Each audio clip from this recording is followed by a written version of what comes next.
Inta la og yahay 9 qof oo labada dhinac ah ayaa ku geeriyooday halka tobaneeyo kalena waa ay ku dhaawacmeen dagaal soo gaaray ilaa galinkii dambe ee xalayto oo ka dhacay deegaan lagu magacaabo Balidaleel ee duleedka santarka Dalanbiya ee degmada Shilaabo ee gobolka Qorxey dowlad deegaanka Soomaalida.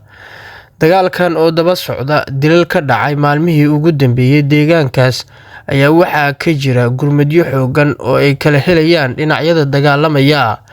Dhinacyada ku dhaawacmay dagaalkii cuslaa ayaa waxaa loo kala qaaday degmooyinka Guraceel iyo Shilaabo. Welina laamaha amniga dowlad deegaanka Soomaalida kama aysan hadlin colaadan ka aloosan deegaankaasi. Xaaladda deegaanka Balidaleel ayaa haatan kacsan waxaana markasta la filan karaa dagaal kale oo dhex maraya maleeshiyaadka ku dagaalamaya deegaankaasi. Sidoo kale ma jiro ciidan loo diray dhinacyada dagaalamaya.